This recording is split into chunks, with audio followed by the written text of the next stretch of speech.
Good evening, everyone. Welcome to the FearFans podcast. I'm your host, Don. With me is Nick, and here with us is Joe. And so, yeah, we had a pretty rough start doing this. We were having some technical problems with the intro. Yeah, I have no idea what Yeah, happened. wasn't sure what was going on, so we're just going to proceed the show without the intro that we play because Evie Mux is just acting really strange for some reason. Exactly, we don't know the reason why, but we're here. Yeah. Most importantly, what they say: better late than never. Oh, yeah. So, yeah, we don't know anything. Like, this has never happened before on the show. So, but yeah, we could do it. I'm pretty sure, but we could do it without the intro for just one video. So, It's not the yeah, first time this has happened though. We've had it with some of our other shows too. really. Yeah, Joe was bringing that up, and then of course Supernatural Talk. One of the last few times we did it months ago, we were having something similar like that too. So it's not an unusual thing. It doesn't happen frequently, but it does happen every now and then. Yeah, and when it happens at the wrong times. Yeah, Thomas, we were just explaining we were having some technical issues. We weren't sure what was going on, so we had to close the studio and start a whole new one. Yeah, this is the first time ever occurrence on this. So, You're gonna have but your flaws when you're podcasting. I mean, it sucks, but at least it doesn't happen frequently. Yeah, it yep. sucks. And I still haven't rescheduled him because he wasn't there this year. Right. Yeah, well, let's make the most of it. So tonight we're covering something that's been highly requested, and it is the 2025 hit Sinners. And this one was a huge. This was a huge surprise for me, like how with this movie, because yeah, like a lot of people are saying we're like comparing it to From Dusk Till Dawn, but it doesn't really feel like it's a copy. It feels like it really is its own thing. The only connection between them is they're both vampire films, and that's it. Everything else is completely separate, and even the vampire techniques, if you will, are also different compared from dusk till dawn. Right. Yeah. So yeah, I like how, and also lots of lots of insane talent was worked on this. Ryan Coogler, who I have seen plenty of his work in the past. Fruitvale Station. Let's see. Oh yeah, Black Panther. Yeah, thinking about Black Panther just really makes me miss Chadwick Boseman. But and also this some of you here features his frequent collaborator Michael B. Jordan. You know he works. Those two work together a lot. And I'm just going to say this right now because I know some people may think otherwise. No, not the famous basketball player Michael Jordan, a completely different Michael Jordan. Yeah, right. Oh yeah, I remember first seeing him in a movie that was made here in Chicago, called Hardball with Keanu Reeves. Oh yeah, you're right. Good movie. Yeah, it is. Yeah, good movie, but there's a few sad scenes, man. But yeah, but Michael Jimmy B. Jordan this time he's playing a dual role, playing twin brothers. You know, like truly, he puts his absolute all into this, like his talent, everything. Yeah, he playing playing on. two. That was one actor playing two roles. Yes, I didn't realize that. Yes, it is. He did an amazing job then. he did. Yeah. Yeah, he won an Academy Award. Yeah, he played like the twin brothers, Smoke and Stack, and yeah, which I always loved. Smoke and Stack. I like the names. Smoke Stack. Yeah. I always loved that too, and like, and I and when Michael B. Jordan won the Academy Award for best actor in a leading role for this. I always wondered, like I always joked about that. I wondered, so which role did he win that for playing Smoke or for playing Stack? Yeah, we don't know.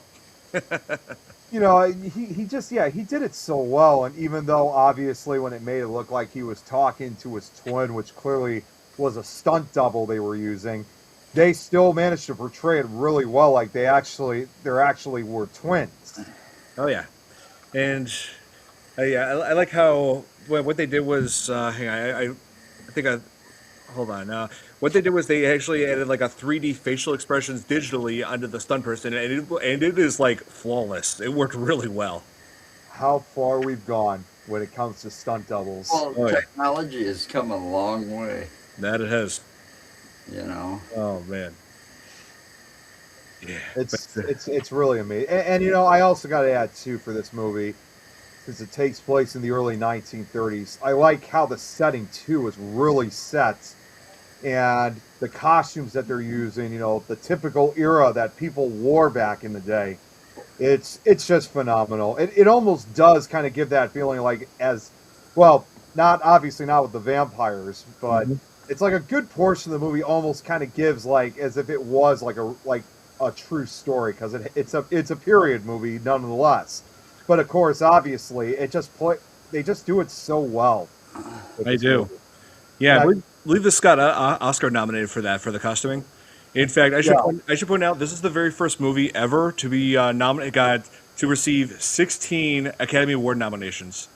yeah, that is just incredible for a movie like and I will say, obviously more for you and me, Don, is that even though the movie takes place down in Mississippi, I like how they always bring up Chicago a lot. They And of do. course does I don't know if they actually filmed there, but Chicago also makes an appearance at the end of the movie several years later. Yep, taking place in October 1992. I would be like around 6 months old. And just a few months before I was born, February of 1993. Nice. Yeah, like you said, yeah, man. Puppy. Like you said, they reference Chicago quite a bit in this. Like in the beginning, because the majority of this film, up until the final scene in the end, this movie takes place in 1932. So this was during Al Capone era. Yeah, they kept mentioning Al Capone too every now Yeah, and yeah, they then. do. And of course, during the height of the Great Depression. Right, and it was also during the yeah, prohibition was in effect during that time era. Yes. That's right. Yeah. And unfortunately, to a lesser degree too. Not, I don't want to say too much, but unfortunately, because you know this is the South we're talking about. This was also when Jim Crow segregated laws were in full force in the South, and Mississippi was definitely one of the hot spots at that time. Well, yeah, they when they talked to the white guy, it was they mentioned the KKK. Yeah, They which do. unfortunately was running very fluent at that Oh time. yeah. Yeah, that's true. And when I think about the whole Jim Crow laws, and like I think back to that how back in the how Disney was back in like those eras, like when like with certain movies. I remember Dumbo having the characters, the crows in that. Those are now considered racially offensive for obvious reasons, and one of them was named Jim Crow. Hmm. Well, and also too, I mean, not necessarily you saw this in Sinners, like during the train sequence, like where you have all those kind of different jazz and blues singers who obviously are mostly African Americans that are performing music. Which yes, it's being enjoyed by both the black and white communities, but Mhm. the problem was that was kind of a rarity. I mean, even though it's not a true story, so that was quite a rarity to see in the South because I'm sure we've all heard, like when it came to like black performers, like going to certain places in the South to perform, blacks were not themselves were not allowed to be part of the audience. Of course, they could have a black person up on stage and sing, but the whole audience was white. So it's crazy to think that's how they ran things back then. But of course, as we know, that was that era, unfortunately. Yeah, man, how far we've come. Yeah, obviously things are far more different. Which also this, if you also think about it too, and this is probably one of the reasons why they brought up Chicago a lot, was that even though not every black citizen did this, this was of course also during the height of the Great Migration, where many African Americans moved up north, including Chicago, for less hostile territory. But funny enough, in today's era that we're at, almost over 90 years later, we're actually having a second migration that's occurring in which blacks are returning to the South because, in spite of that type of hostile racism that occurred all those years ago, for some of these people, that these black families, it was still home to them. That was still part of their family history, and so that's why a lot of them are returning back to the South to kind of reclaim what was originally theirs. Right. Yeah. Oh. Oh, Jeremy's here. He's probably checking in it just to see on the technical stuff. Oh, I see. Yeah. Did you get his message? He said that he was planning to come back to FearFans podcast Yeah. cover Stephen King, and I had a good idea about that. I'm pretty sure you saw in the comments.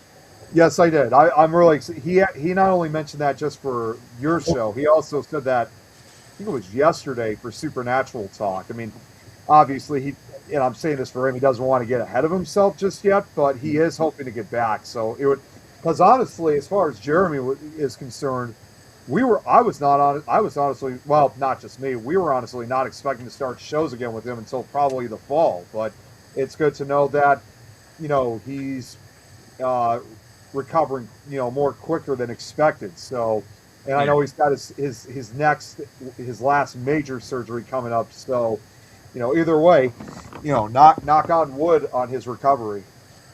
Yeah, oh yeah, for sure. So hope you're doing better, Jeremy. Yeah, in case anybody I know it's still a week away, but Jeremy just messaged in the private chat. But while you're reading that, Don, yeah, just so everybody knows, like who's watching, Jeremy, he's got one more big surgery he's got to go through next week. So, obviously, if anybody, if you guys can give your thoughts, your prayers for him, and support, I'm sure he would really appreciate it. So, but he's got this coming up. So again, if anybody can give their support and thoughts for him, I'm sure he'd really appreciate it. Oh, yes, there's Braxton. Hey, Billy. Oh, Billy's back. Hey, Braxton, how's it going? So, yeah, we were just talking about how times were like back in 1932, where this film takes place, compared to now. Braxton, I'm sure, would be no stranger to it since he lives in Louisiana, so I'm sure he knows the history like that all too well. Oh, yeah, and also, happy to say that this film, even though it takes place in Mississippi, it was actually filmed in Louisiana. That makes sense. Yeah, for sure. Oh, Don, are you excited about this film? It is included for the Halloween Horror Nights. Oh, yes, for sure. And let's see, is this the second film to win an second film based? Well, can you be more specific? Are you asking about if it's Michael B. Jordan's second win, or like who are you talking about specifically? I don't know. I don't know what he's referring to. Yeah. Oh, real quick, I just wanted to show this real quick, Don, because I said I had something to show you guys in the quick beginning. But yes. Of course, technical issue. This will only just take a sec. These I printed out myself. I made some new scary stories to tell in the dark illustrations. I didn't make these. I just printed them out. Oh, nice. I just got 5 of them. That's one. Then the next one here. Check this out. Whoa. And these were all done to make sure I give the credit to the creator for it. This was done by the same guy that did the classic slasher pictures that were scary stories to tell. I showed you those ones a long time ago, Don. I remember those. Yeah, got 3 more. Sorry, I was looking for the guy's title. I couldn't find it. This, I think, is actually for somebody who's on well, not, I always used to say Twitter, but I know it's not Twitter anymore. Here's the third one, Don. Oh, wow, nice. Yeah, sorry, I'm responding to Jeremy's, he's reaching out to me. No, you're fine, you're fine.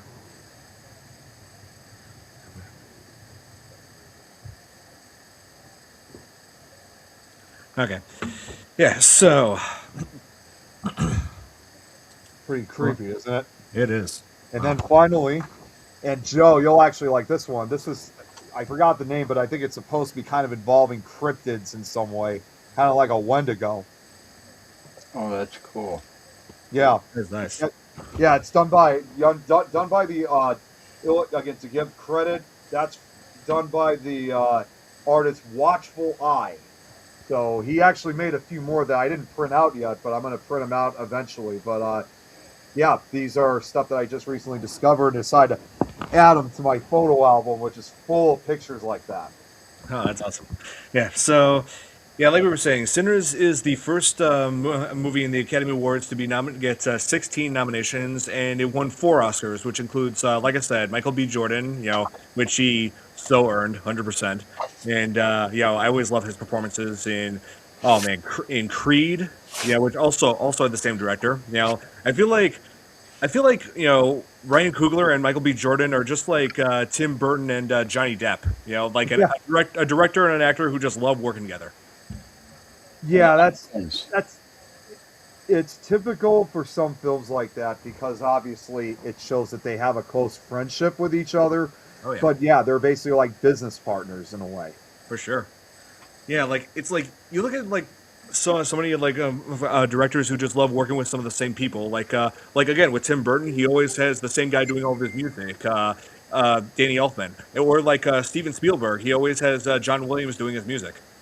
Or well, I know he's passed away now since, but Don Coscarelli when he was working on Phantasm with Angus Scrimm as the tall man in Phantasm. Another example I could think of, actually, I just throw a few more. Stuart Gordon and with some of his H.P. Lovecraft movies with oh my God, I forgot his name. I can't believe I already forgot. Uh, he was thank God I had the keyboard with me. In the Reanimator. Not just no, not just Reanimate. Oh, Jeffrey Combs and Barbara Crampton. Yeah, They worked on a number of H.P. Lovecraft movies together. You know, Reanimator, From Beyond, Castle Freak, that's and right. then many years later, Stuart Gordon also worked with Jeffrey Combs with the Masters of Horror episode on the Edgar Allan Poe tale Black Cat, and finally, one more idea. I wouldn't necessarily say they worked frequently, but they still worked together on several film occasions. Is Oh yes, uh, Braxton. This movie was a huge hit in the box office, and yeah, I was so thrilled to see this movie in theaters twice. Sinners.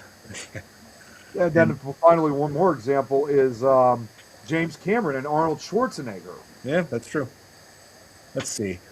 Oh yeah, and also this also made history by having the very first woman to win best cinematography, and yeah, this movie had such amazing cinematography. I mean, seriously, like the camera work was done just so phenomenally well. Like I think this was actually the first film to be combining certain ultra wide aspect ratios. Like they worked with Ultra, Panavision, and IMAX Yeah. combined, and it worked, and it paid off. It worked so well. What I also really like about this movie, again, it's like it almost has the feeling like it's almost like two movies merged into one because it's like I said, it's like for the first half of the movie, nothing really happens. It feels more like nothing more than just a typical historical period movie. It's like really Yeah, the second half is when it starts to actually get scary. So No, it's like two movies merged into one. you know that whole thing, the way it started, and I don't like those movies that start out real slow. They start out slow, you know. But yeah, this one had a good enough storyline that it kept my attention. I didn't say I'll go back and maybe watch it later or something like that, you know, oh like I yeah. I mean, used to do because they start out so slow, you know. it's like yeah, like there are movies that could have a slow intro. It's like can be effective if the writing is good and the characters are compelling. And Ryan Coogler's The writing ability was good. as a director and a writer, like it really shows in this, and hence why this movie also won an Academy Award for best original screenplay. Yeah. Because when So they start out slow, I fall asleep before the it gets good. So I didn't do that on this. I stayed hooked. well, and Oh yeah, that's and I've said this for a few other movies, but I'll say it again for this one. You know, it really takes its time. You know, it does Sinners does not start out really violently or really scary in some way. It slowly gets there. yeah. I've noticed that too. Like when you look at a lot of horror films today, they like there are horror films that like give you like a shocking intro, like to let you know what you're in for. Something like a gruesome death or something like ominous. like let's see, like one example, the Dawn of the Dead remake, how it would like it shows everything started off doing normal at first, but then after just one night, the whole world has gone to hell. Yeah. Well, Yeah, and that's why I think for a short period when that's why I'm saying this is like two movies merged into one. It's like for a good portion of the movie, you almost kind of forget that this is actually a horror movie. You think it's more of a historical period movie. So it really makes us forget the fact on that until the action really starts speeding up more than halfway into the film. yeah. It's like I love how authentic like that they made that town look, how authentic like the people dressed in that looked. Like it really felt like it was actually showing 1932 in the South. Yeah, and Braxton just brought up. Actually, Braxton, I did bring up just a few minutes ago that it does take place during the height of the Great Depression, and like I said, unfortunately, this was also during the segregation era too. Yeah. Which another thing too. I almost forgot to point out is that woman that uh, Michael B. Jordan's character apparently that they were once lovers, and she says something to him, and he's like, got to keep quiet about this because unfortunately, especially at that time, in addition to segregation, it was illegal for interracial relationships to occur. The character Mary, that's what you're talking about. Yeah, even though she is revealed to have African American blood, of course, obviously, and this was typical even in the real life that if you were white, you were white. If you were black, you were black. So you notice that they had to stay quiet about it because they knew they would be arrested if anybody heard about that. They would be immediately arrested for having an interracial relationship. Yeah, that's how things were back then, but just glad that society has progressed since. Yeah, yeah, definitely. Yeah, and I loved what was her name? Haley. What was that? Haley Steinfeld. That's her name. Yeah, I liked her. I loved her performance in that. I've seen plenty of her work in the past. Like let's see, that remake of True Grit from 2010. Also she was also the voice of Gwen Stacy in the animated Spider-Man movies, the Spider-Verse animated movies. Oh, really? Okay, okay. Yeah, if you haven't seen those, I recommend it. Yeah, I don't think I have. I'm gonna have to look that one up and see for myself. Yeah, they're so good. I'll have to- yeah, I'm kind of curious now, so I'll check it out. Oh yeah. Let's see. What other comments? Billy, it got nominated for Best Picture, but it didn't win Best Picture. But I think it lost to that Leonardo DiCaprio action film, One Battle After Another. That won Best Picture. Hmm. Yeah, it's like I don't know. I feel like horror films don't really get as much credit as some of them should when it comes to the Academy Awards. I mean, it's I'll be like right back. huh. Hey, hope he's all right. Let's see. It was lead up to the main event. It was showing you the whole thing piece by piece. Yeah, I love the steady build up to this. It's like it takes like over an hour for the movie to like really get into the scary stuff, but the whole first hour of the movie gets you into the characters, the town, the like. It was just like such a nice build up. You all right, Nick? Yeah, sorry guys. I well, actually, I think you already knew this, Don. I was recovering from a sickness, and I don't not going to say too much, but don't mean to sound gross. I'm still coughing up fluid, and when Yeah, it happens, it's hard for me to breathe. I got you. Let's see. Billy's asking, what did I think about Scary Movie 6 parodying this? Well, I did a reaction video where they showed that scene in one of the trailers. It's like it's just as silly as I would expect when it comes to the Wayans brothers. Yeah.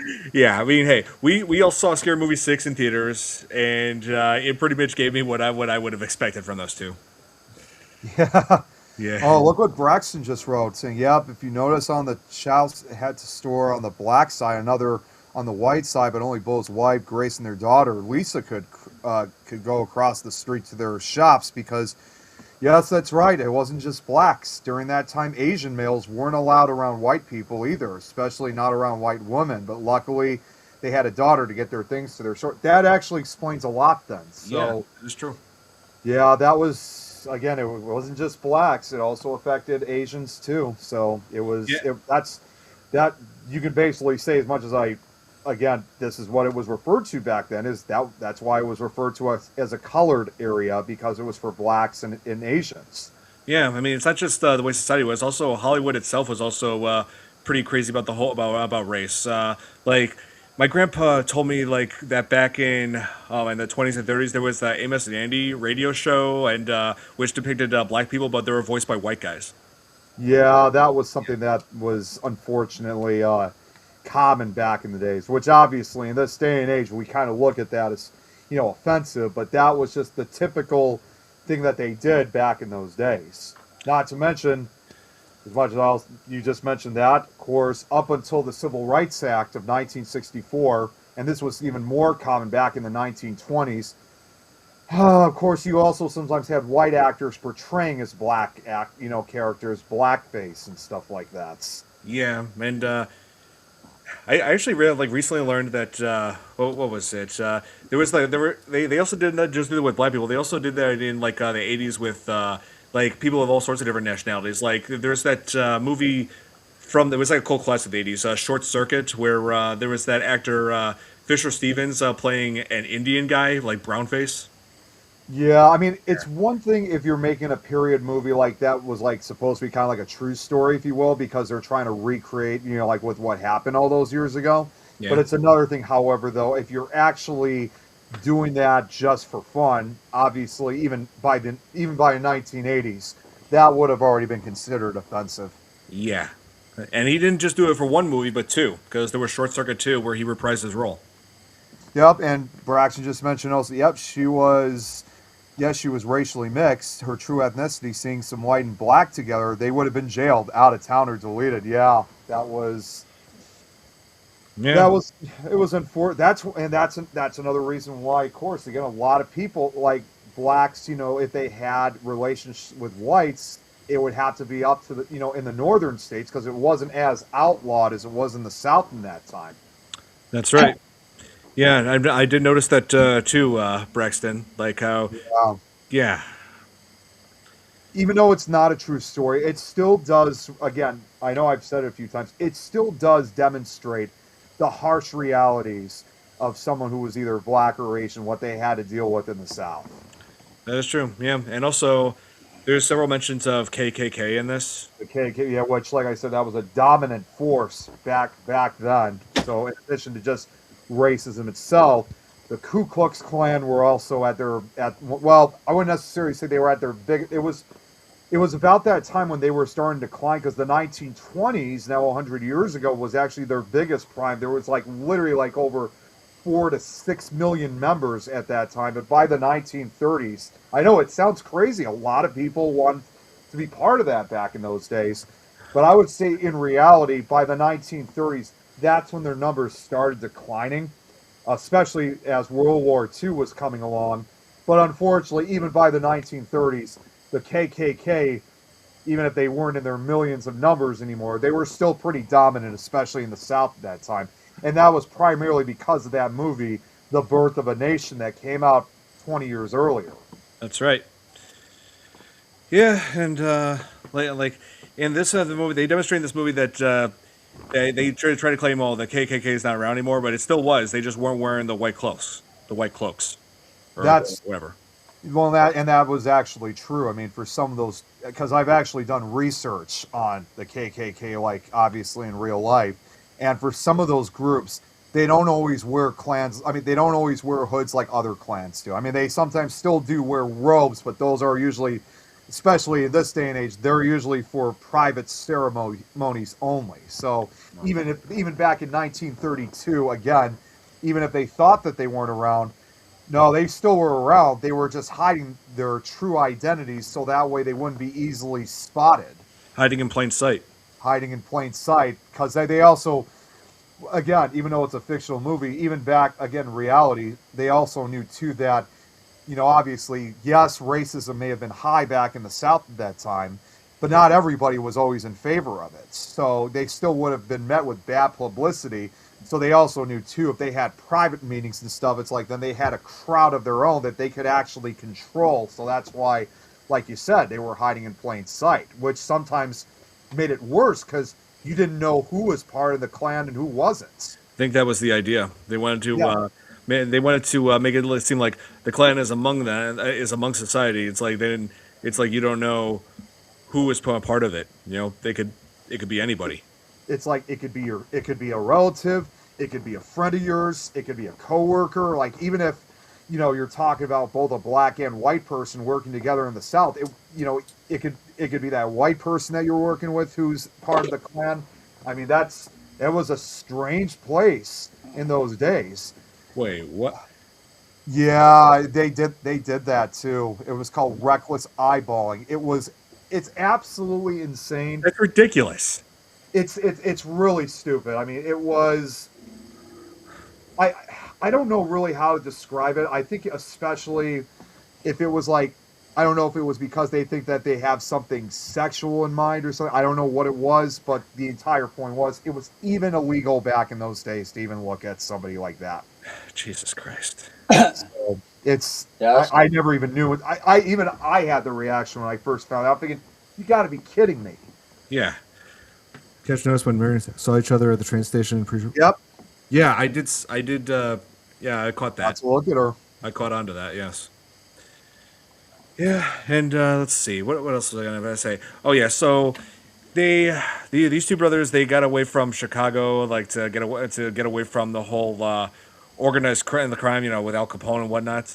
So they wanted to start their own like their own club where it's like where they do music, dancing, you know, the jukes. What do they call that? Hold on. Blues. The blue, yeah, the blues. Yes.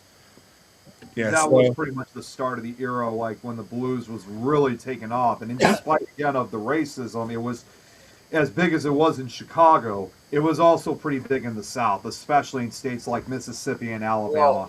Well, this took place, when was it? 1930 something, 1932. Yes. You know, it was right around that time, when Elvis was born in Tupelo, Mississippi, and when he got to be, young enough to go away for, the day or go outside and play, he always went to the closest, in like neighborhood that was all black people, which was just a bunch of tiny little shacks and stuff.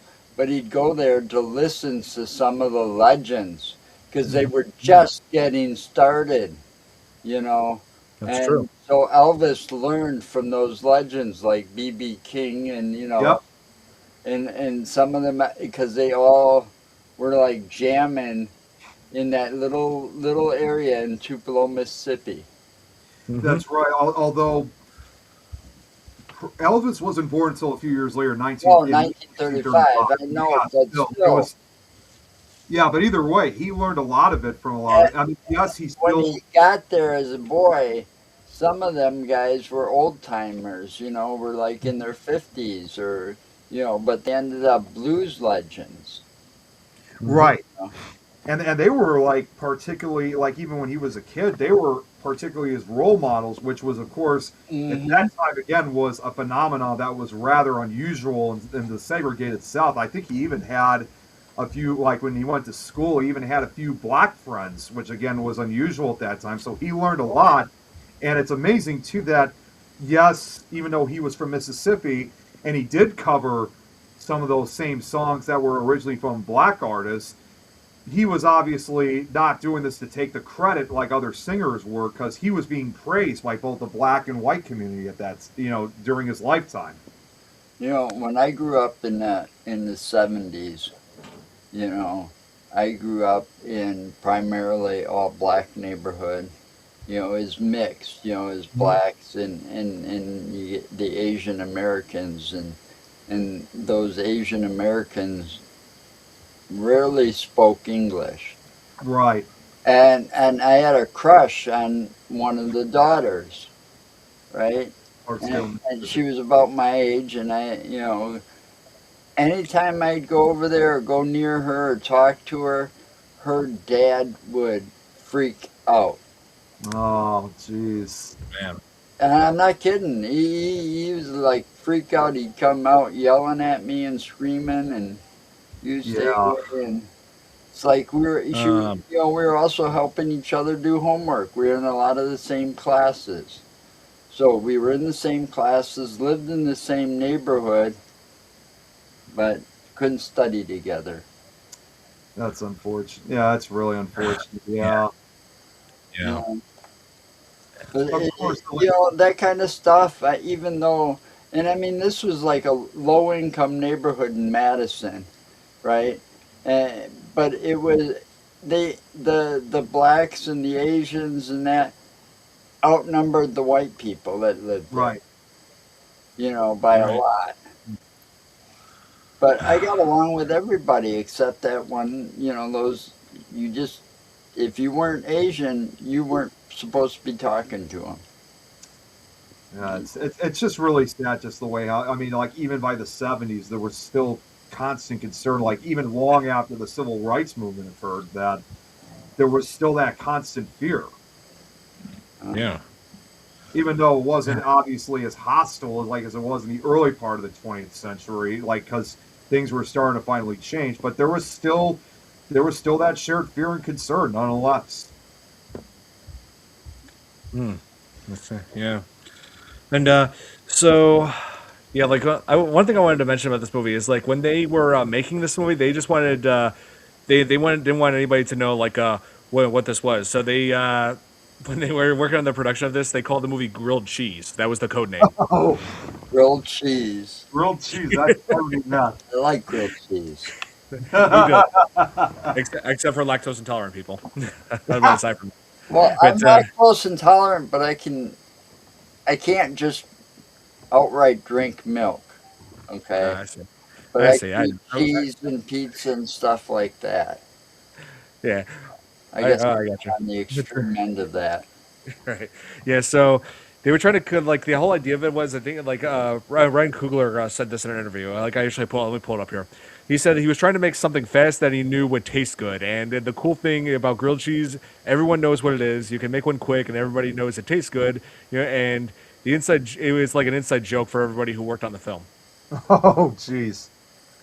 I just wanted to respond to her. Okay, so I honestly didn't know that he gave him little of no credit, Braxton. I thought I must have heard it from somewhere else. But yeah, okay, that changes. He was referring about Elvis, like when it came to covering black music. Oh, I see. I thought he did give him credit, but apparently not. But I just know that I know he was still admired by both the black and white communities at that time. Yeah. Well, when Sun Records signed him, they signed him because he was a white guy with a black sound. Yeah, You he know. had that classic Southern accent too. Like, Well, it was the way he did "That's All Right, Mama." yeah, That was this. That was the first song that got him signed to Sun Records. hmm But it was the guy at Sun Records that said, it's a white guy. I mean, he like heard it and he's like, well, we got enough black singers. And he's like, you don't get it. This guy is white. He's not black. So, and also should mention, yeah, like Ryan Coogler, like a lot of people like wonder like what was his inspiration to make this movie. Like a few people kept saying, "Oh, he must have watched From Dusk Till Dawn and just wanted to make a new version of that." No, he was actually inspired to do this by his uncle who had passed away, like when he was wrapping up filming Creed.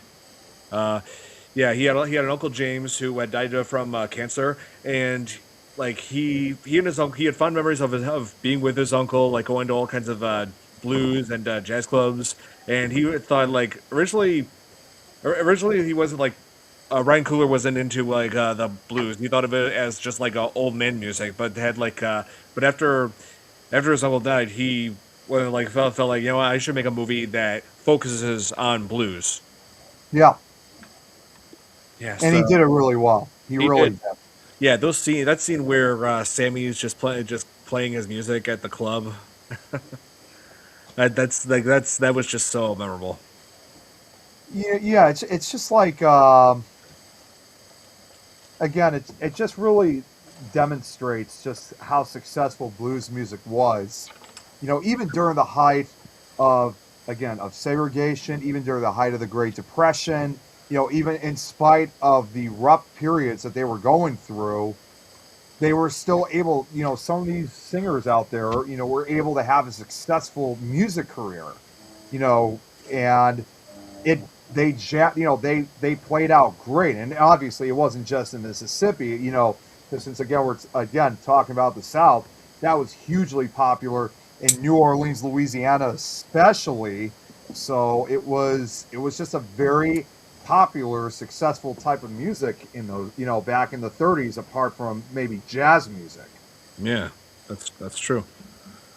Oh yeah, like I mean, blues still exists today. Like people there are still people out there who still write new material on it. Yeah, like I feel like saxophones are definitely one of the biggest instruments that apply when it comes to the blues. From what I've heard, blues is actually still primarily popular in the South. I mean, It is. well, except for maybe Atlanta, Georgia, because they're more interested in like the hip hop, R&B, rap music over there. But apart from that, much of the South is still pretty much big on blues music. Oh yeah, I mean, hey, us Chicagoans, we have the Blues Brothers. We do. So it's not just a Southern thing. We have our Northern uh, uh, popularity too with the blues. It's basically You popular know, all over, no matter where you are. Oh yeah, I and hate to we've say got the House this. of Blues. Hold on. Yep. Hold up. I hate to say this, but no disrespect to Dan Aykroyd and John Belushi, but they were just like Wayne's World. They were an SNL thing, They were. Yes, they were.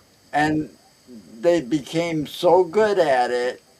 And I think it was more that people wanted to see Aykroyd and John Belushi than hearing them sing, you know.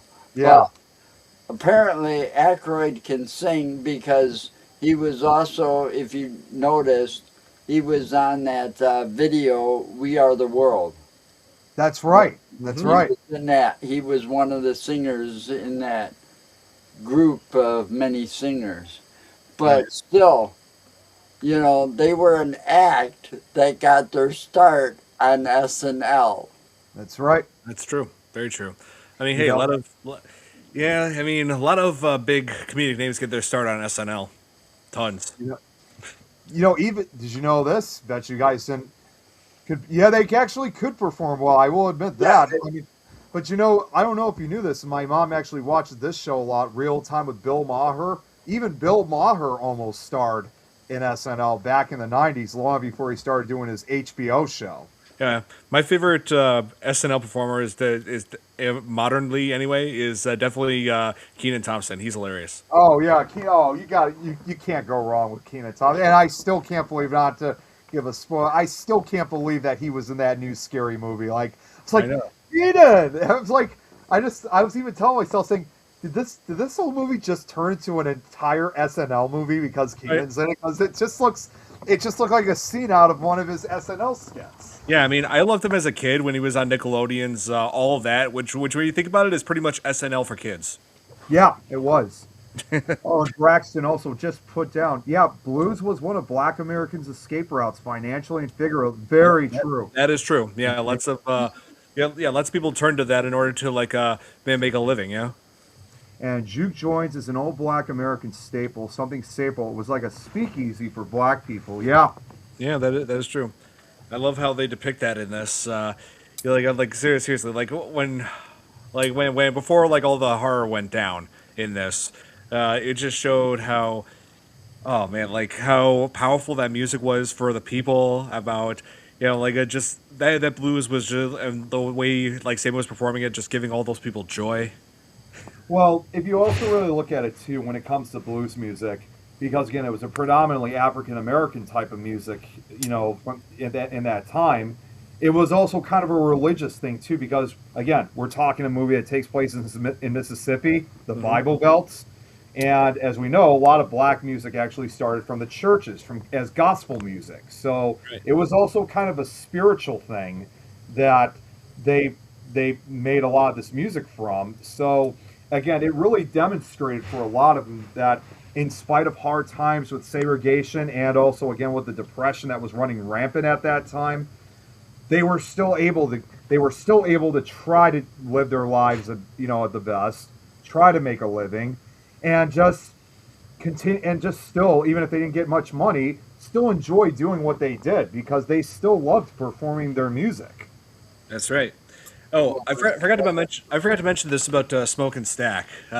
It's like, yeah, twin brothers, so it's like hard to tell who's who, right? Well, they came up with a career with a pretty clever way of distinguishing the two. Like Smoke always wore blue, like what was it, like a denim workwear, and like I think it was called, what is that, a newsboy cap?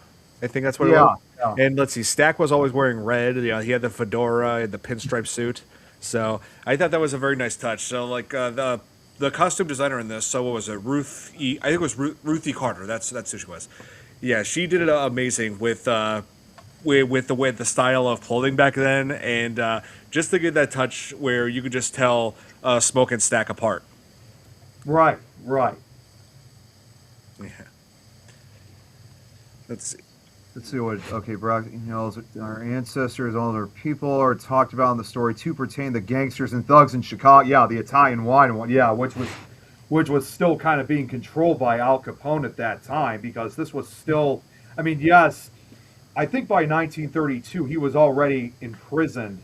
Involved in the St. Valentine's Day massacre of 1929 here in Chicago. But even within prison walls, he still had control. He still had at least another year or two of control in the city of Chicago at that time. So it's one of those classic examples that even though he may have been in prison, he still had control over the city because he still had a lot of his gang members who worked for him on the outside out in the streets. That is true. Very true. And let's see. What else did I want to cover? Oh, what was your favorite moment in this film? So my favorite moment, I got two favorite moments. One that was kind of during the non-horror sequence, but also during the horror sequence is when we finally got to see the action really start up with the vampires involving well, what was his name? I'm actually looking it up right now. Oh, you mean the lead vampire? The lead vampire. Remick. Oh, sorry, what was it? Remick. Remick. First off, I got to say, I didn't realize that was Jack O'Connell, who, less than a year later would be the leader of the, forgot what he called them. But it was in the Bone Temple. The Bone, yeah, and 28 years later. The leader, the leader. That was him. Yes, the leader of the Jimmies, Sir Jimmy. Crystal. That's who it was. Yeah.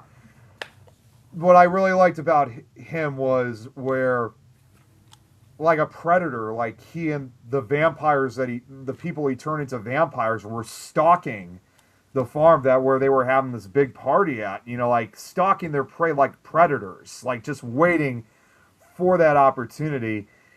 And I will admit, the part that I really liked the most was when they did that whole unexpected musical performance of Rocky Road to Dublin. I remember I was sitting there, I'm thinking to myself, wait a second. That song actually sounds really familiar. And then once I heard the lyrics, I'm thinking, I have this song on my St. Patrick's Day music list. You do. Not the same version, but I knew the song. And since then, I will admit, Don, since I watched that movie, I downloaded that song. And even though Rocky Road to Dublin is not really like a Halloween song or anything, I thought, well, because of its association with sinners, and it does kind of sound creepy at the end of the song, I decided to officially include that song on my Halloween music list. Nice. Yeah. We lost Joe. Oh man. Yeah, maybe he had something came up. Yeah, or connection issues. Could be. But yeah, I really liked his theme. Oh yeah, I was about to say, like you were saying when we were watching this movie together, you were saying that this was on your playlist for St. Patrick's Day. So I gotta say, as a man of Irish descent, hearing that song, I gotta say, yeah, they performed it very well, boyo. Yeah, it does. Well, I actually did some research about the character of Remick too, and it also, because again, I know we've been talking about this numerous times about this movie since like Braxton just brought up, people are also treated just as badly as Black Americans discriminating, demonizing, lynching. You have Italian Americans, like, so even other types of white groups, even though they were technically white, they were still targeted because of their ancestry, for being Italian. But funny enough that he mentioned that, because when I did more research on the character of Remick, it turned out that Irish Americans were also demonized and discriminated as well.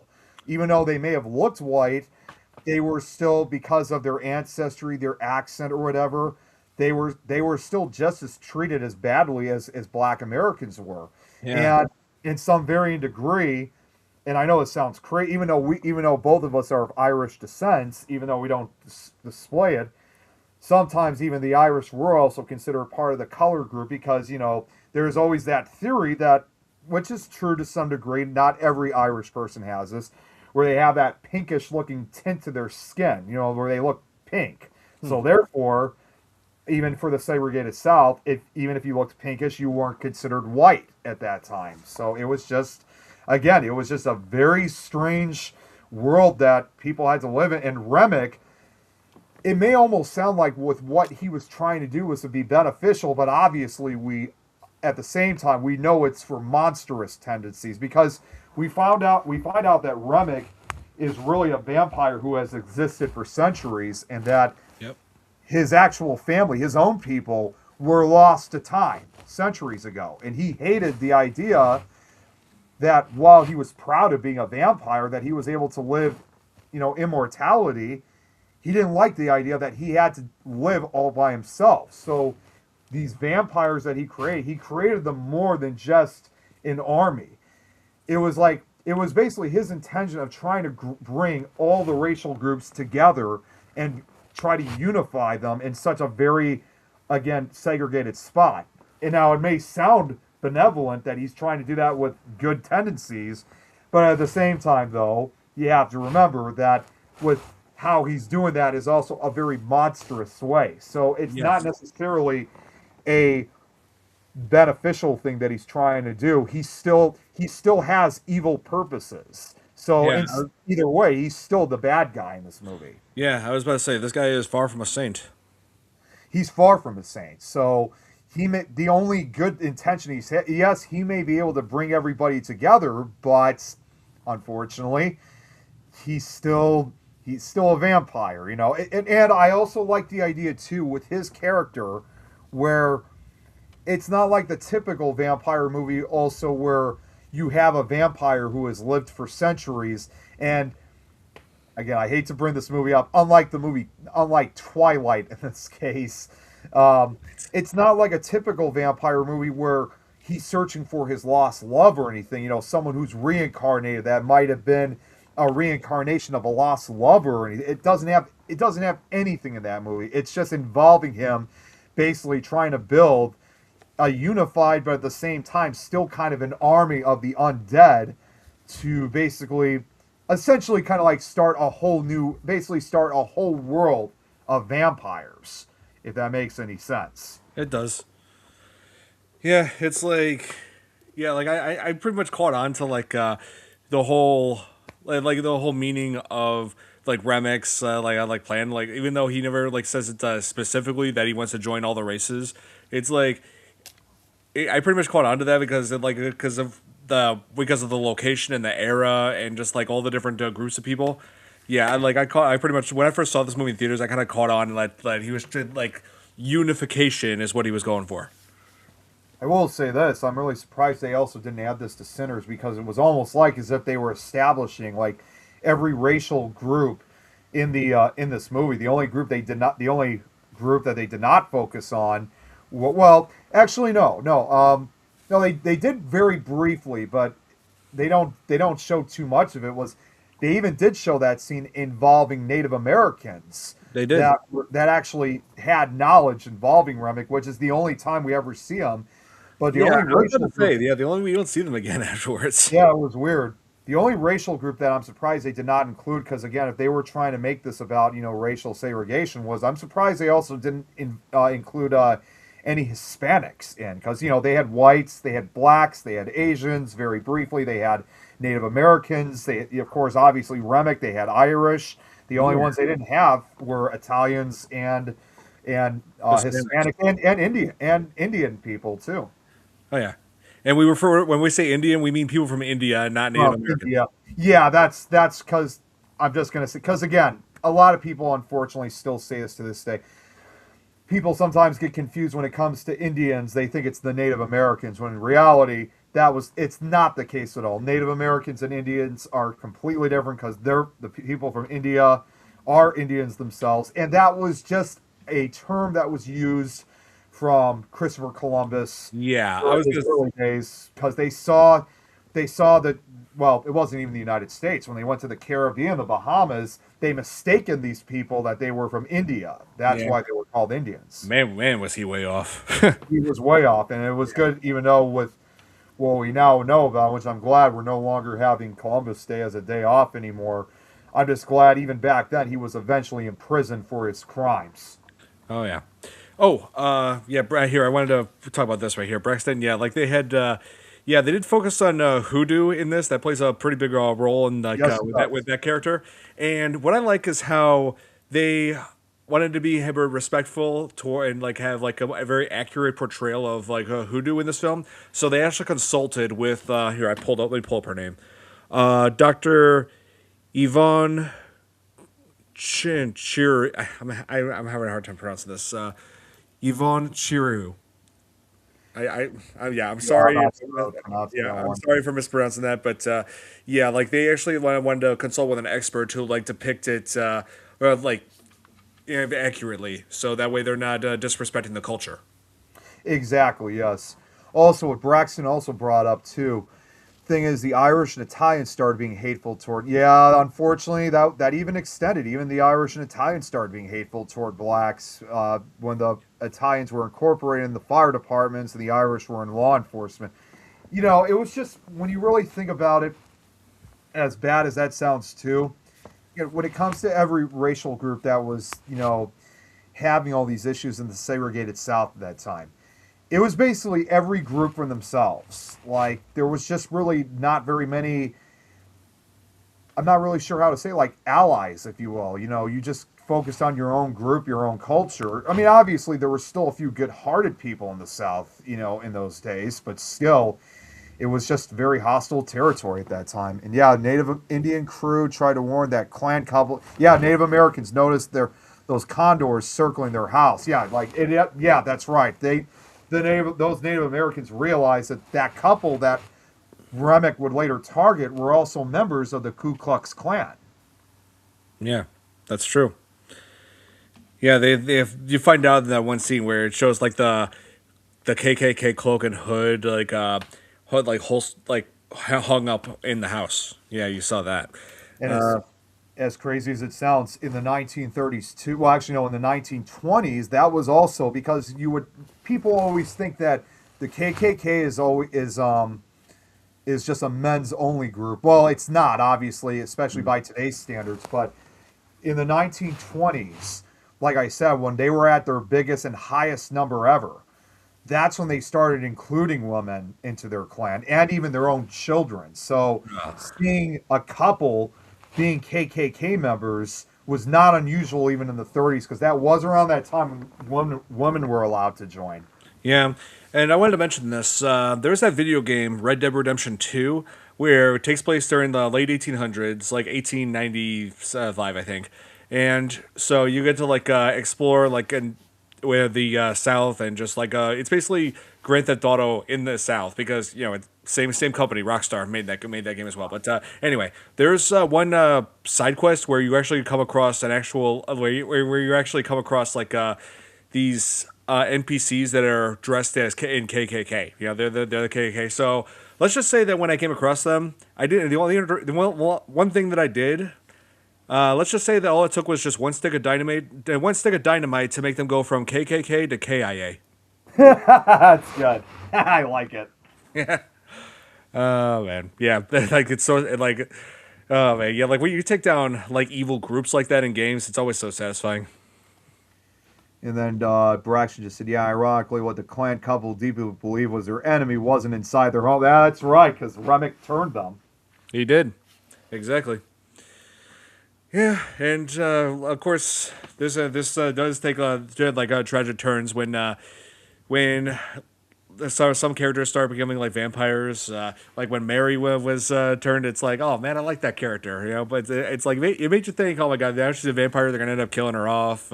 And then when he went after us, when he turned one of the twin brothers. Oh man, I was just thinking, man, this movie's taking some really gruesome turns now. My God. Another thing I really like about that movie, I'm surprised we haven't brought this up yet, was the red eye effect that was used not Stack. only just It on was. It Remick, was. but Sorry, it was Stack who was turned. I just remembered. yeah, not just only Remick. You started seeing that displaying with the other vampires is the glowing red eye effect that they use. Yeah. You all right, Don? Yeah. No. Sorry. It's just like somebody's engine backfired outside. Still hearing it. Oh, jeez. Yeah, I thought I heard that in the background too. Yeah. Whoever that is. Yeah. Still. Yeah. Maybe try stopping at Jiffy Lube or something. Yeah, maybe. Yeah. Get that fixed. Anyway. So. Anyway. Yeah. It's just like. Like when the vampire when Mary turned Stack, I'm just like, man, like this just lets you know that nobody's safe. No one's safe. Yeah, it's just, and at that point too, when you really think about it again, because again, this does deal with a lot of the racial things that were going on. At that point, of course, it's not about race at that point because they're vampires. They're not going to care what race or color you are. All you are at that point is prey. So Yeah.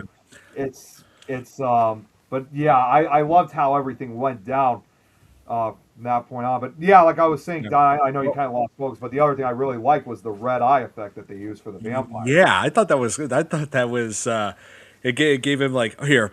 I here, let me do this real quick.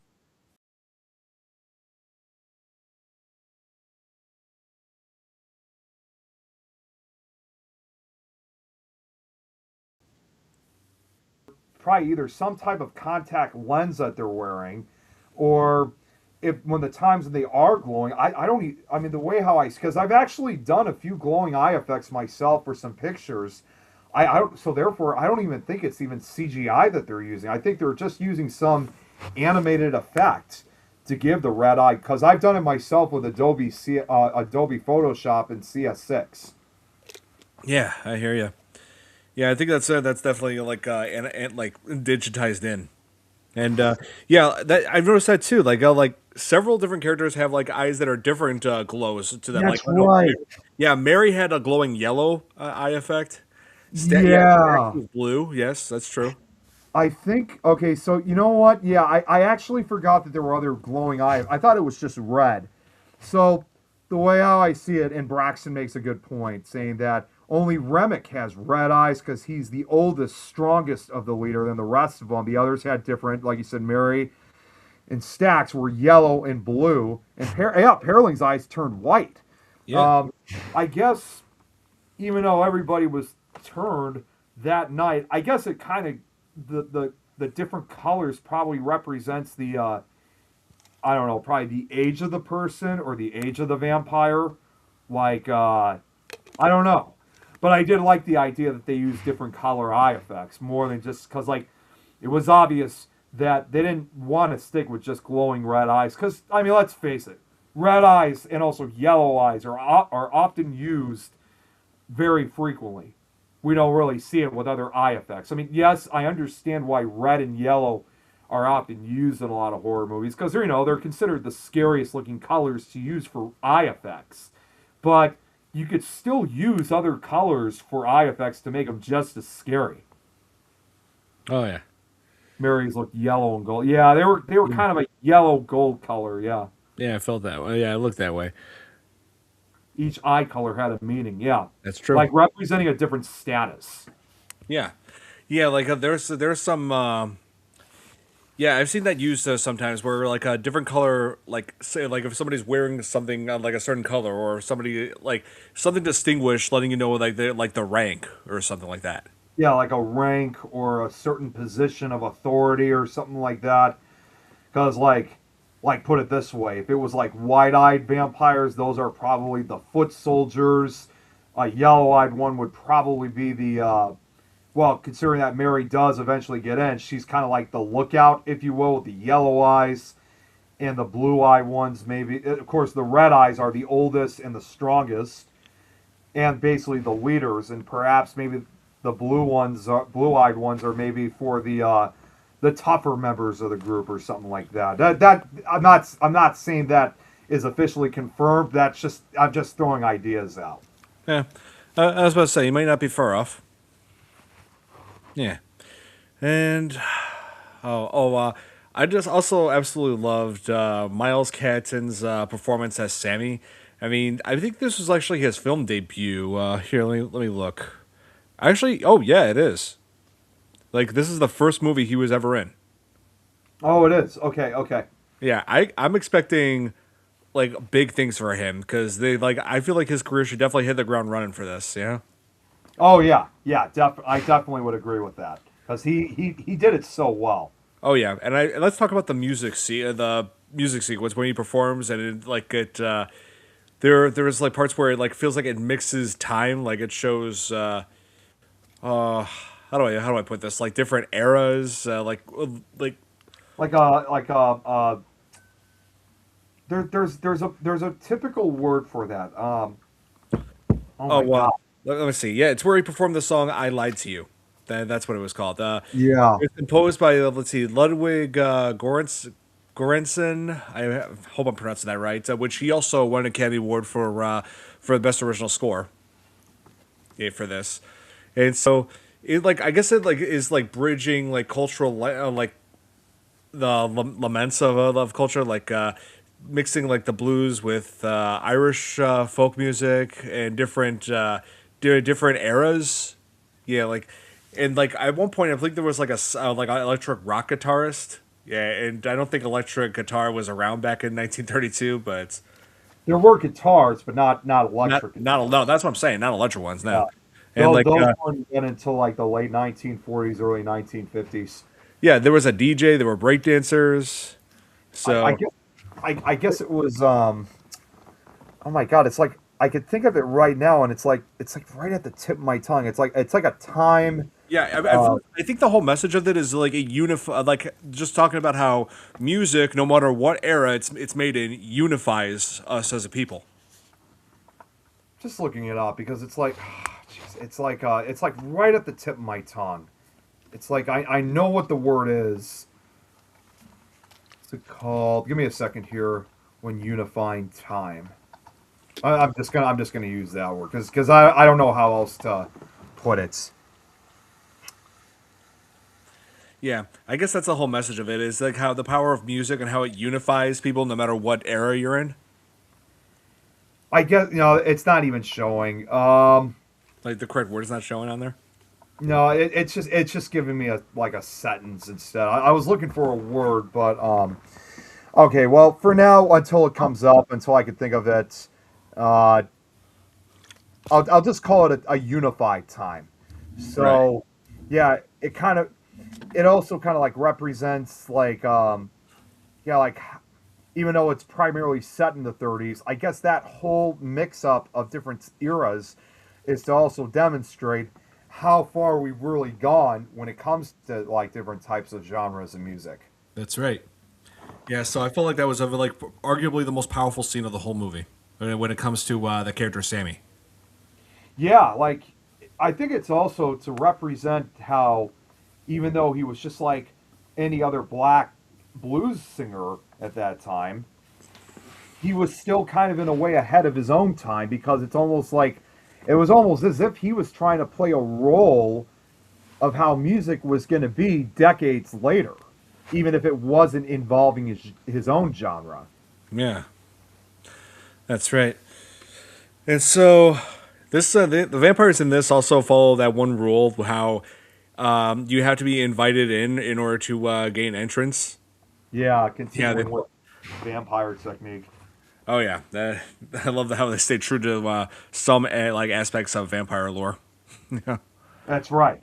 Yeah. It's well, and I also like the idea too of how even though they bring up some of the old fashioned vampire rules, I still like the idea of how the vampires still have their, even though they are humans, they still have their own monstrous appearance and stuff like that. Because I said this a while back, it's like when you look at vampire mythology too, not just at the old-fashioned rules, but again, considering that this is also one of the few movies that you're really seeing vampires of like different races and ethnicities. Mm-hmm.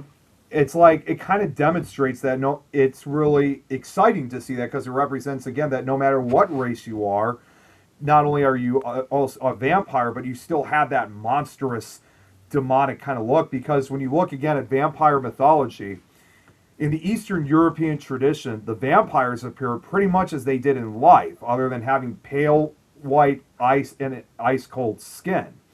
But in other parts around the world, including the United States, you have vampires that are more demonic. They're monsters, basically. And that's kind of what this movie represents, in a way, was that regardless of their race, they were still, to me, the vampires in this movie are what vampires used to be. They were monsters. To me, it also kind of, you know what it even reminds me a little bit of? It actually reminds me of another vampire movie that at some point we'll have to talk about soon, because I'm surprised we haven't. You know what it actually really reminded me of? To me, this was almost like a period Southern version of 30 Days of Night. That's one way to look at it, yeah. And I haven't forgotten about 30 Days a Night. I'm definitely considering that somewhere down the road. Yeah, that is another good one. Yeah, it is. I remember seeing it in theaters. I never got to see it in theaters, but I did remember when it first came out. Yeah, so long ago. Let's see. 2008. Or Oh, yeah. 2000, it was I was about to 2008. I was about to say that was 2008, wasn't it? It was either 2007 or 8. I know one thing for sure was that it was ironic because it was released, and I know we'll say when we talk about No, it, but 2007. Sorry, 2007. 2007, okay. Well, it was funny because it was released not long after Twilight came out, and 30 Days of Night was supposed to kind of represent again what vampires used to be. They were monsters, not these lover vampires that you see in Twilight. I mean, they actually say that 30 Days of Night is basically the anti-Twilight vampire film. Yeah, for sure. Oh man, but man, I can't believe we had to waste I don't want to say wasted time, but we had a little bit of our time taken up in the beginning because of technical difficulties. But let's see. Like usually we end this in about 4 minutes, but hopefully we can just go for maybe a little bit longer. But I will say this: if we do have to cut out, I will say this. I do appreciate the whole the story of this, the characters, and also the ending too. Like even though that Stack and Mary were shown in 1992, still vampires, and because vampires don't age. And Yep, they're immortal. how they had gone to Chicago tracking down Sammy, and they saw him again, not to kill him, because the reason why they weren't killing him is because when Smoke had spared Stack's life in return for to have Stack never go after Sammy, never kill Sammy. Yeah, let Sammy live on, do his music, die old, But they came to him just to hear him perform a bit, And when they later meet with him, is also speak for himself too, because they still at one point try to offer vampirism so he could live forever, but you could clearly tell that he said, "I've lived enough, so I think I'm done living at this point." So, and that was, it's not only just because he did not want to be. It was clear it was not because he didn't want to, not just because he didn't want to be a vampire like them. It's just that he lived his life, he lived his success.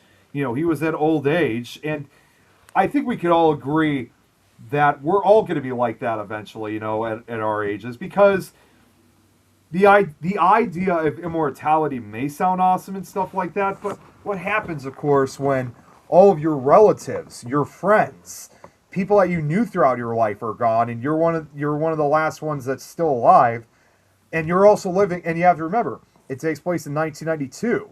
So things are different, were different by the early 90s compared to what it was in the 30s. So, he was even though he still continued doing what he loved, he was living basically in a completely different world that he did not he did not recognize like he did in his youth. So That's right. And if with a vampire came up to me and I was all thinking, I don't know if I'd want to live forever because what would I, what would I do without you guys then? yeah, because and also here's the thing, like Sammy made his choice, not wanting to adapt with the world, that like with well now like by saying on like I'm not gonna allow myself to become a vampire because I don't want to be just live without friends and family and have to adapt when can clearly see with the way that Stack and Mary were dressed, they were adapting to the modern times then. 90s culture, yeah. Yes, you could tell just from the way their hair was, the way the clothing they were wearing. Yep.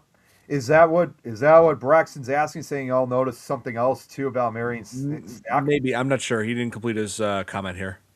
And also Remick, yeah, he also mentioned too, when Remick pulled out those 3 gold coins, I wondered how many centuries he had under his belt. Yeah, that is true. He had those gold coins which looked even older, which obviously I'm pretty sure that would be kind of an unknown kind of thing, even to older residents from that time. So that probably dated back centuries.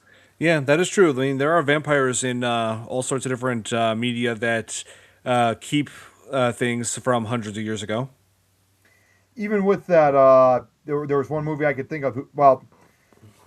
One movie I could think of that did that. This is another vampire. In fact, it does feature Dracula in it. It was from a decade ago. What was that movie called? Oh my God, they Oh were. my God, Braxton. Yeah, that's right. Was it something that Braxton said? Yeah, here, read this. Okay, Dracula Untold. That's what I was thinking of. That was the movie. I'll tell you what I'm going to say in a second. Let me read. He said, "This one married a stacked rotten hell, and he said, 'Shut I will save your trip and ass.' There's a room right next to me. Then both of them gets cursed, and we're finally together forever through eternal damnation." Yeah, that is true. They were now together forever. And again, when you think about it too, that it takes place in the early 90s. By then, much of that harsh racism was gone. And it was definitely a much more diverse, unified country. So it kind of tells you too, not only just their vampire and now their changed lifestyles in the 90s, but it probably also showed how amazed they must have been that, obviously by the 1990s, of course, things were so much more diverse by then. Yeah, yeah, it really does feel their relationship does feel poetic in the end. It does. It really does. But the other movie I was going to bring up, like you said, where some vampires hide some stuff, or that's kind of something like you saw in the movie Dracula Untold from over a decade ago. Even though it takes place in Vlad the Impaler's era in the 1400s, at that very end of the movie, when he finally did become the well-known vampire that he was, there's that modern sequence where he's in the city, and not yes, he does see a woman that resembles his lover, his wife.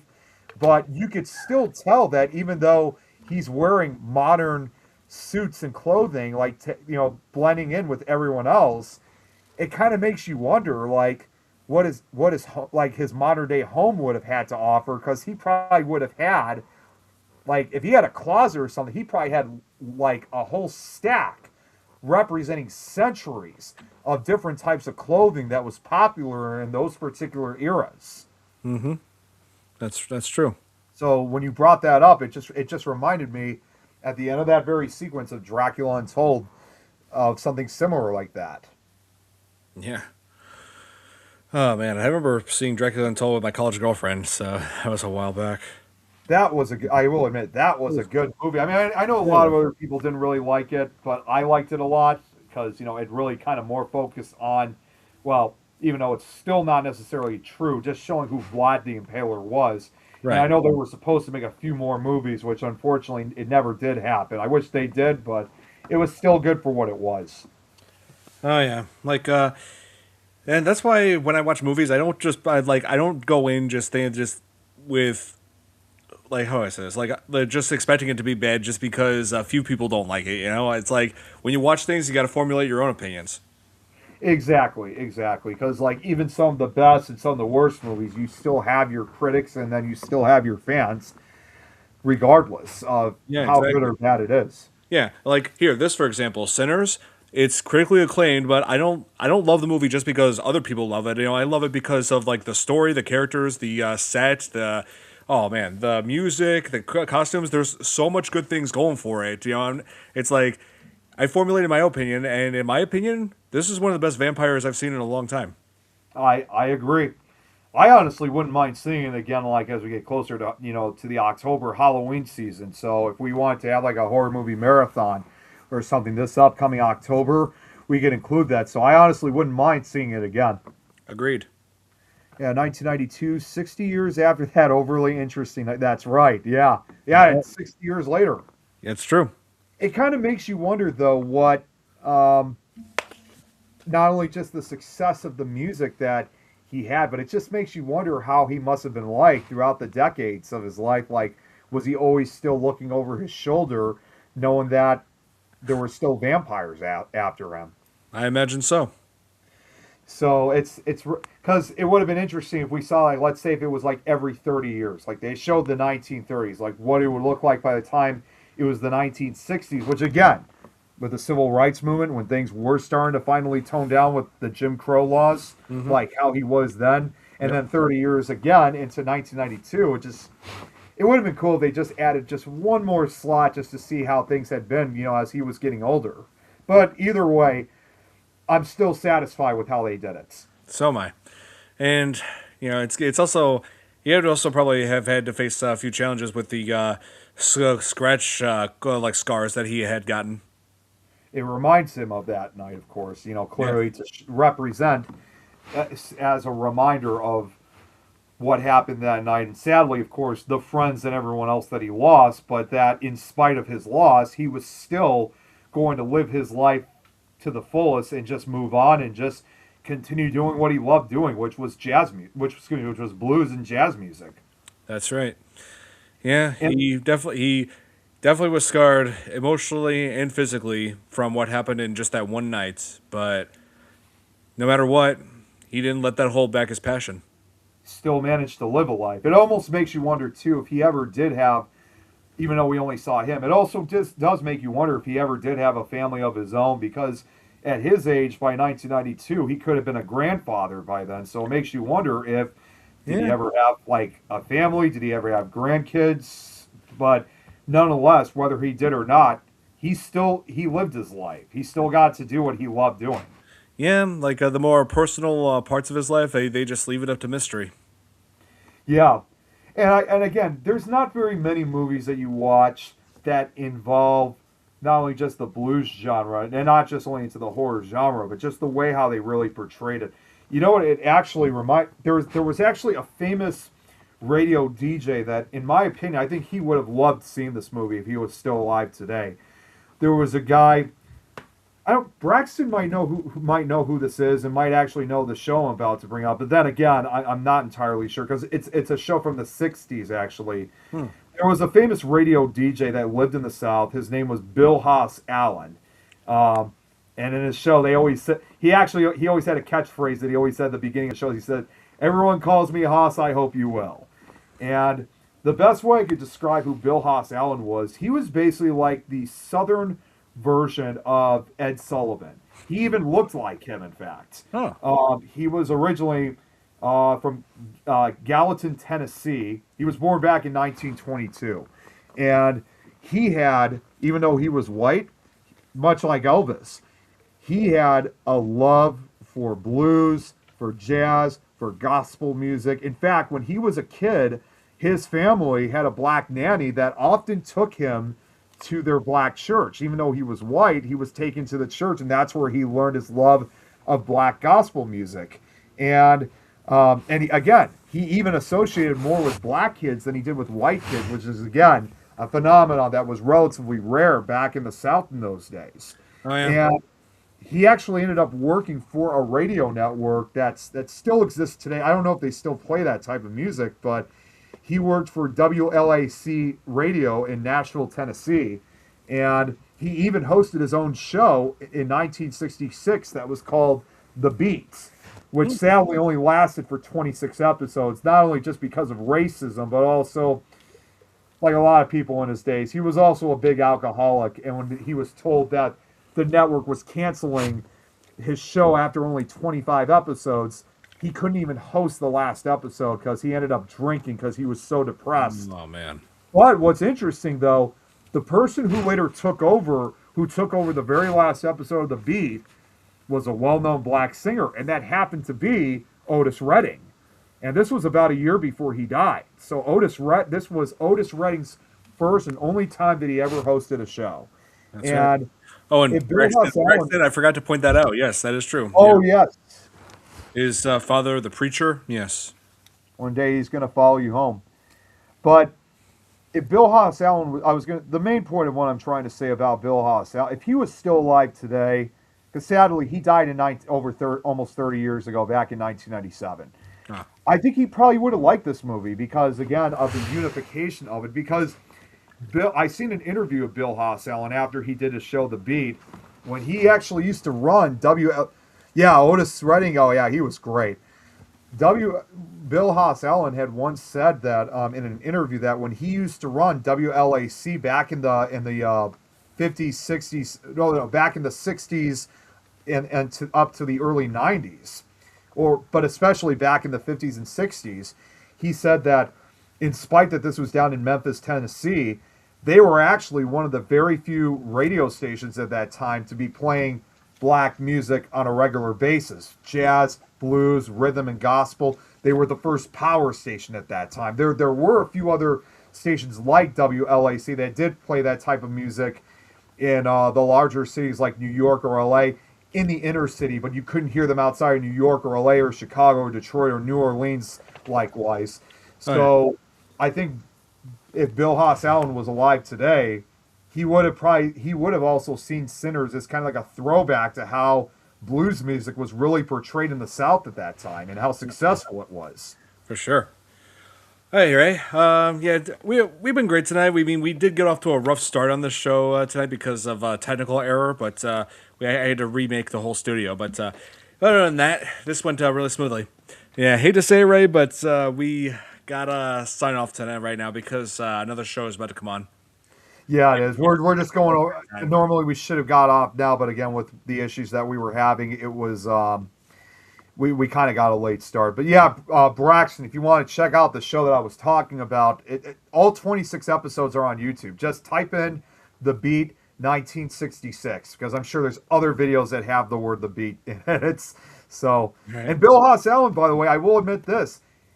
He's actually the only white person on the entire show that you ever see. Everyone else is involving black performers and singers. So it was really, it was quite a...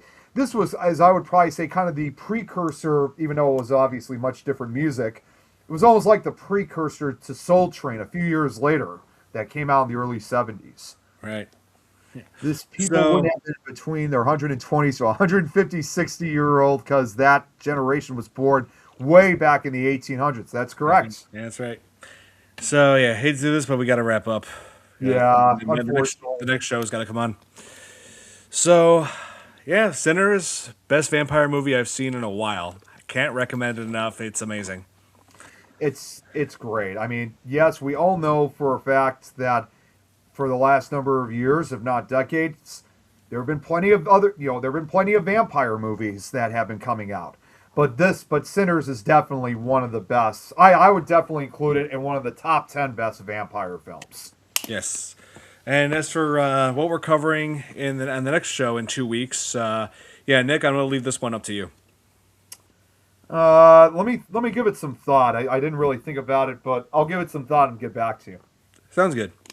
All right. Hope you guys enjoyed, and we'll see you guys on the next show.